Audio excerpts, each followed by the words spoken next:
Hello and welcome to English Passage, the place where you don't just learn English, you live in it through stories. If you're new here, I'm so glad you found us. This channel is all about helping you become fluent in English by listening to real stories, just like how children learn their first language. Today, we're talking about something that can truly change your English learning journey forever. How to think in English and speak naturally. If you want to stop translating in your head, if you want to stop freezing in conversations, if you want to start speaking confidently, then this video is just for you. Make sure you stay till the end, because not only will we go deep into techniques that work, but we'll also listen to a longer story with comprehension practice to help you think in English without stress. This story-based listening will help your brain connect words with meaning, emotion, and action the way real language is learned. By the end of this video, you won't just understand how to think in English, you'll experience it. So, grab your notebook, find a quiet space, and let's begin this powerful journey together. Why is thinking in English important? Why do so many learners struggle with speaking English? The reason is very simple. They try to speak English by thinking in their native language first. Imagine this. You want to say, I went to the store to buy milk. But first, you think in Hindi or Spanish or Arabic. Then you try to translate each word into English. By the time you speak, the sentence sounds slow. And sometimes it's not even correct. This is like trying to write a poem with a dictionary in your hand. It doesn't flow. Now imagine this instead.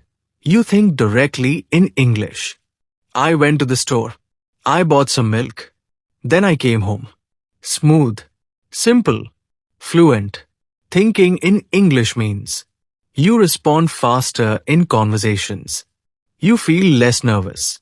You make fewer grammar mistakes, and you begin to feel like English is part of your daily life. It doesn't happen overnight, but with practice, it becomes your new habit. The first technique is the heart of this channel, learning through stories. Stories are powerful because they do what textbooks cannot. They engage your emotions, drawing you into situations that feel real, personal, and memorable. They give you context for new vocabulary and sentence structures, showing how words are used in different social and emotional settings. They allow your mind to make connections between language and life. Instead of memorizing isolated words or grammar rules, your brain sees words come alive through characters, actions, and emotions. This is how your brain learns naturally, by forming emotional and visual connections to language in meaningful ways. Stories also repeat patterns and phrases, which strengthens memory and understanding. And most importantly, they make learning enjoyable, which keeps you coming back every day. Let's begin with a story. Story number 1. The Lost Wallet. One evening, David was walking home from work. He was tired and thinking about dinner. Suddenly, he saw something shiny on the ground. It was a black wallet. He looked around. No one was there. He picked it up and opened it. There was money, a credit card, and a photo of a young child. David didn't take the money. He walked 2 blocks to the nearest police station and gave the wallet to the officer. The next day, a woman came to David's office. She was holding a small cake. Thank you, she said. That wallet belonged to my husband. The photo is of our daughter. You returned something very important to us. Now, let's practice thinking in English. Who found the wallet? What did he do with it? Why was it important to the woman? If you answered these questions in English, you just thought in English. That's the magic of storytelling. The more stories you listen to, the more English starts to feel familiar. Now let's go deeper with our second technique, picture and describe. This technique connects visual thinking with English words. It helps your brain make fast connections by training your mind to associate language with sensory experiences. Here's how it works in more detail. Close your eyes and imagine a specific place. Let's take a busy train station. What do you see? What sounds can you hear? What are people doing? Imagine this. A tall man is pulling a heavy suitcase across the platform. A woman in a yellow coat is standing near the ticket counter, looking at her phone. You hear the announcement. The train to London is arriving on platform 3. The smell of coffee from a nearby kiosk fills the air. You feel a cold breeze as the train doors open. Now, begin to describe the scene aloud in English. You don't have to be perfect. Focus on building the habit of describing real or imagined scenes in English.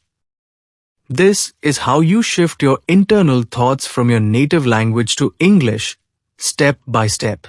By practicing this every day, your thinking becomes more visual and naturally aligned with English vocabulary. Eventually, when you walk through real places, your mind will start narrating in English automatically. Now, describe what you see. People are walking quickly. A man is drinking coffee. A woman is reading a book. A train is arriving. You don't need to be perfect. Just describe. Let's practice more. Imagine your kitchen. Say out loud, I see a blue mug.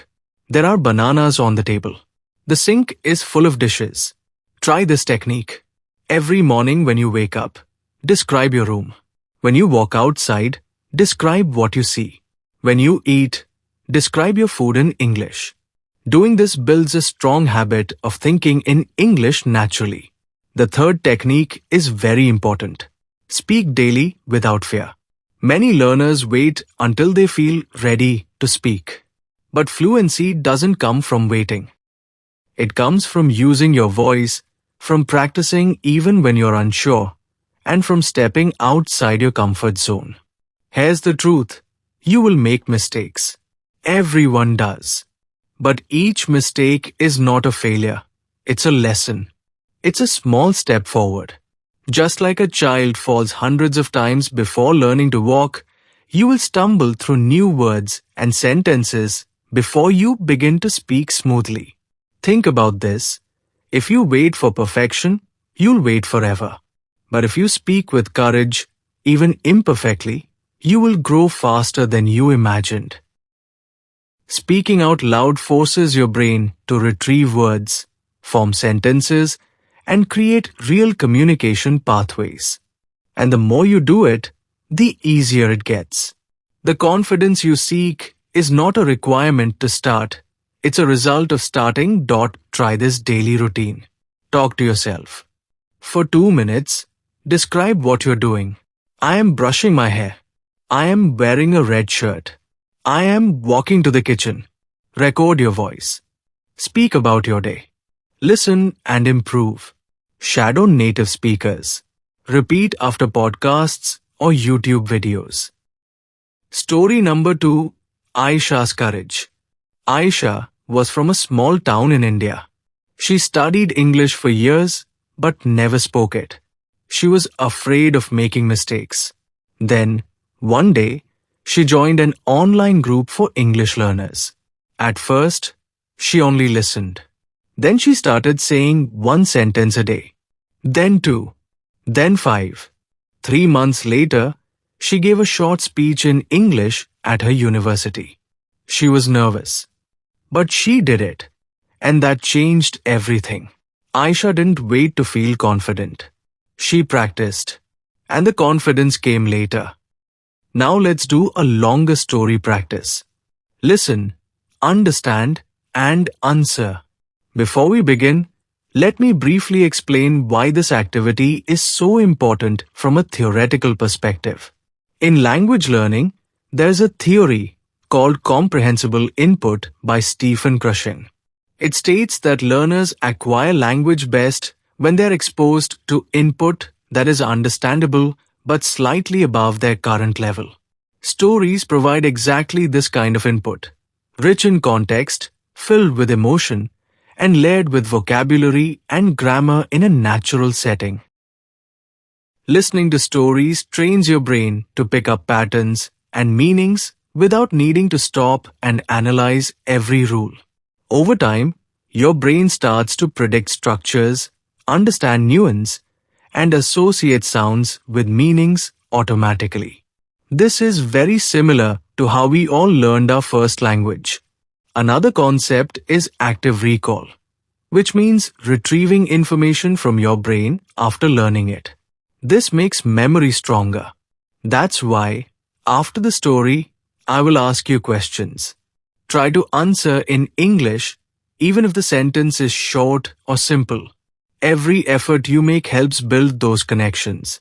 So, with this in mind, let's go into the story with open ears and an active mind. Story number 3. The Old Bookshop. Mark loved old books. Every weekend, he visited a small bookshop at the corner of Baker Street. The shop was quiet and smelled like history. One day, Mark found a dusty red book. When he opened it, he saw handwriting inside. It was a letter written in 1943, during World War II. The letter was from a soldier to his wife. Mark was moved. He decided to find the soldier's family. He posted about the letter online. Weeks passed. Finally, a woman named Clara responded. The letter belonged to her grandfather. She cried when she saw it. She said, "I thought we lost this forever. Thank you." Mark gave her the book and smiled. Now, questions. What did Mark find? What was inside the book? Why was the letter important? What did Mark do to help? How did Clara react? Answer these in English. Even short answers help you think faster. This is the kind of deep listening you need every day to become fluent. Let's review the most important points. 1. Use stories to learn naturally. They connect emotions, pictures, and words. 2. Practice picture and describe. It helps your brain connect English with your environment. 3. Speak every day without fear. Confidence is built through action. Language learning is not about being perfect. It's about being consistent. You have the ability. You have the time. You have the tools. Now it's your turn. Comment below. Which story touched you the most? Or tell me how you will start thinking in English this week.